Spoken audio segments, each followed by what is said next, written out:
Hello students, welcome to the Gyan Adda. आज हम जो टर्म डिस्कस कर रहे हैं वो है हमारी बिल्स रिसीवेबल। बिल्स रिसीवेबल क्या होता है?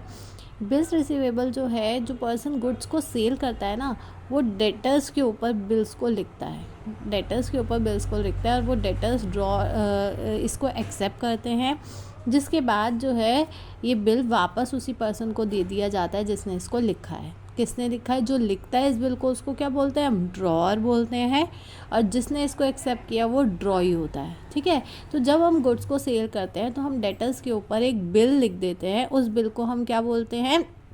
BR। ठीक है, अब ऐसे ही हमारा होता है बिल्स पेबल। बिल्स पेबल जो है वो कौन लिखता है?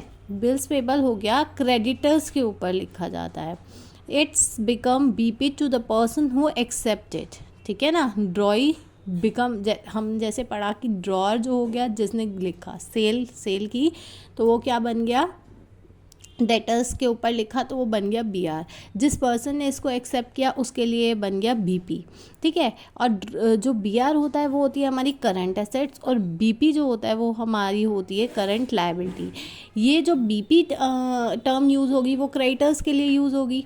जब हमने गुड्स को परचेज़ किया तो हमारे ऊपर एक BP लिखा जाएगा, क्योंकि हमारे ऊपर लायबिलिटी हो गई पेमेंट करने की, तो BP हो गया। जब हमने गुड्स को सेल किया, किसी ने हमारा पैसा देना है, तो वो हमारे लिए एक एसेट्स हो गई, क्योंकि किसी ने हमारा पैसा देना है, तो वो हो गया BR।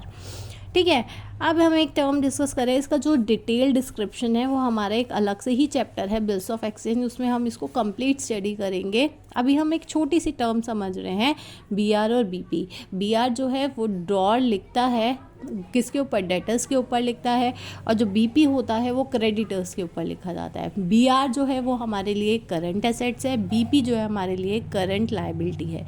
जो बिल को लिखता है वो ड्रॉअर होता है, और जो बिल को एक्सेप्ट करता है वो ड्रॉई होता है। ठीक है, अब हम एक टर्म पढ़ने जा रहे हैं, कॉस्ट।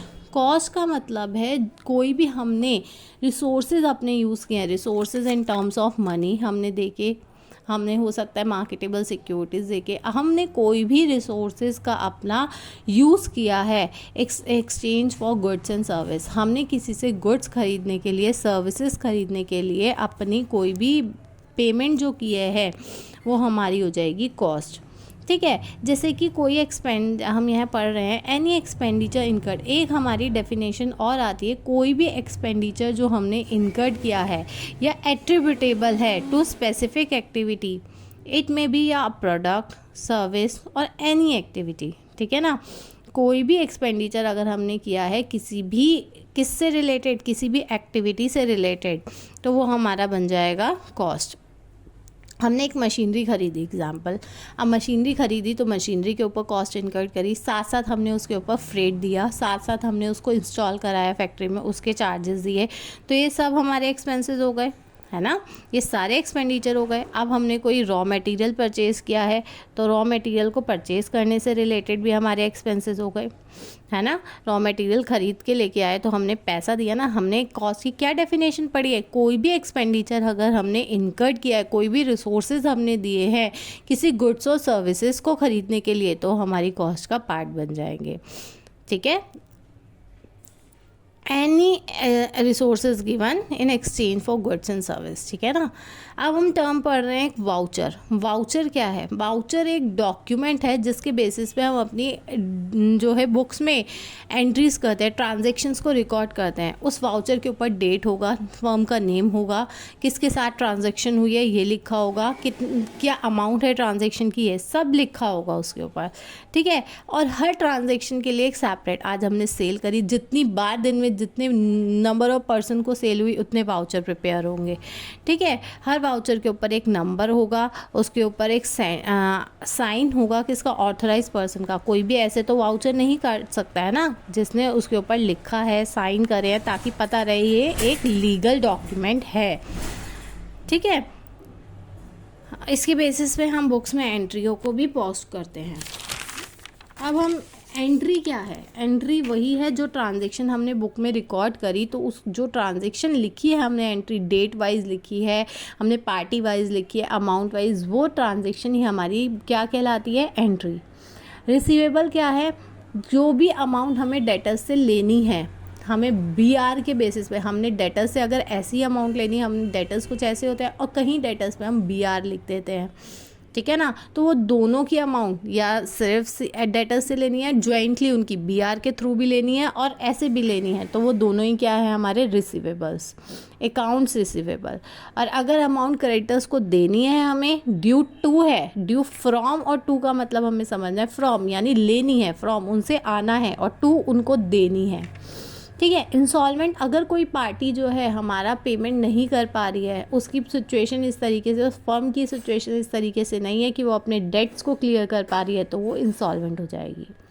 अब टर्म आ रही है हमारी रेवेन्यू। रेवेन्यू का मतलब है कोई भी इनकम जो कि हमारी हम इनकर्ड कर रहे हैं, इनकम आ रही है हमारी, इनकम तो आती है ना, इनकर्ड तो एक्सपेंडिचर के लिए हुआ, इनकम जो भी हमारी आ रही है रिकरिंग नेचर की है। रिकरिंग यानी जो बार बार होती है। बार बार कैसी इनकम होगी, अगर हमारे पास रेंट पे हमने कोई घर दिया हुआ है तो हर महीने उसका रेंट आएगा, हमने इन्वेस्टमेंट किया है तो हर महीने उससे इंटरेस्ट की इनकम आएगी, हम सेल करते हैं तो वो तो दिन में एक कस्टमर अलग आ रहा है, दूसरा कस्टमर आ रहा है, तो वो रिकरिंग नेचर की जितनी ट्रांजेक्शन होगी वो सब रेवेन्यू होगा, ठीक है।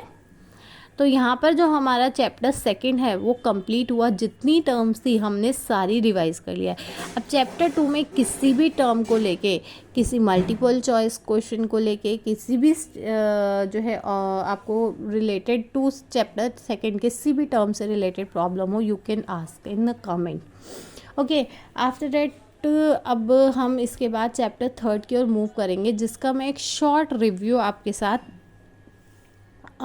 जो है एक शेयर कर देती हूँ through the book.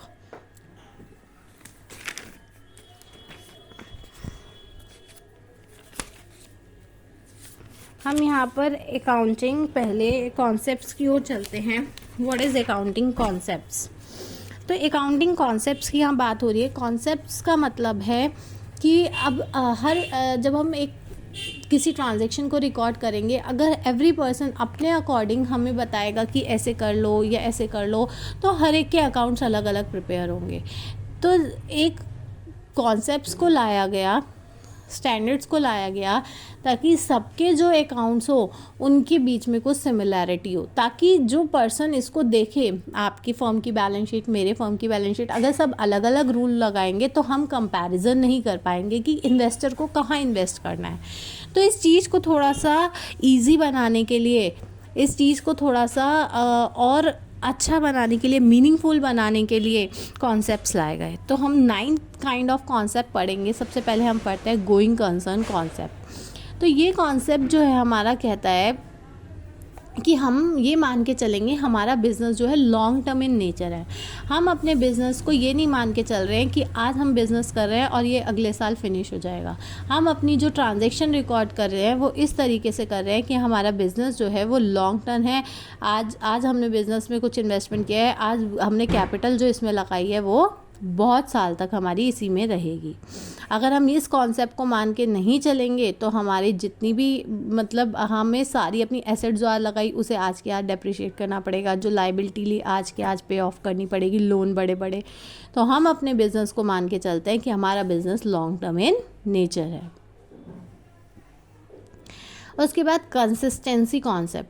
Consistency concept का मतलब है आज जो रूल हम फॉलो कर रहे हैं, आज जो हम मेथड लगा रहे हैं, मान लो आज हम फॉलो कर रहे हैं अपने लिए एक्रूअल बेसिस फॉलो कर रहे हैं। एक्रूअल का मतलब कि हमारी जो ट्रांजैक्शन है हम ये मान के चल रहे हैं कि सैलरी हमने आज टीचर्स, मान लो सैलरी है, हमारा एक्सपेंसेस है एक सैलरी का, हमने टीचर्स को सैलरी दी है, तो हम ये मान के चल रहे हैं कि सैलरी जो है जब अप्रैल से लेके मार्च तक की जो सैलरी दी है, मार्च की मान लो हम अप्रैल की सैलरी नेक्स्ट मंथ 5 मई को देते हैं, तो नेक्स्ट मंथ की 5 ड्यू डेट होती है देने की।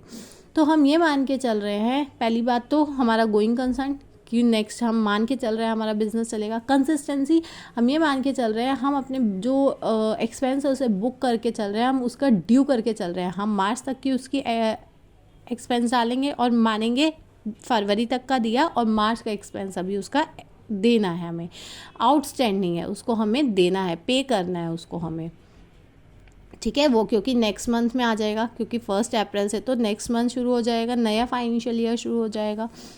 तो हम क्या मान, एक्रूड का मतलब है हमें अगर कोई एक्सपेंस देना है या इनकम कोई अगर हमें मिलनी है नेक्स्ट फाइनेंशियल ईयर में, तो हम उसको भी बुक करके चलेंगे। ठीक है, एक्रूअल कॉन्सेप्ट ये नेक्स्ट आ गया है।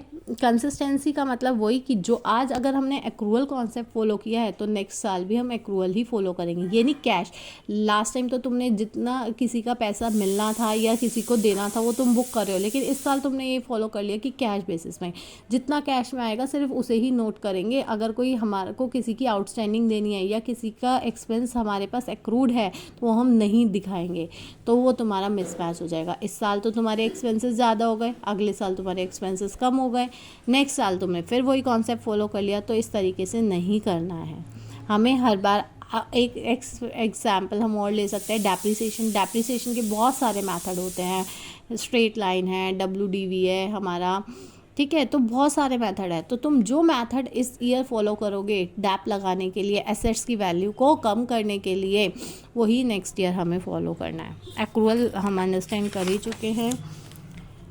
उसके बाद हम समझते हैं अकाउंटिंग प्रिंसिपल्स। अब हम नेक्स्ट क्लास में अकाउंटिंग प्रिंसिपल्स को समझेंगे। ठीक है, तब तक के लिए bye bye, good bye. Please share, like my video and subscribe my channel. Please subscribe my channel.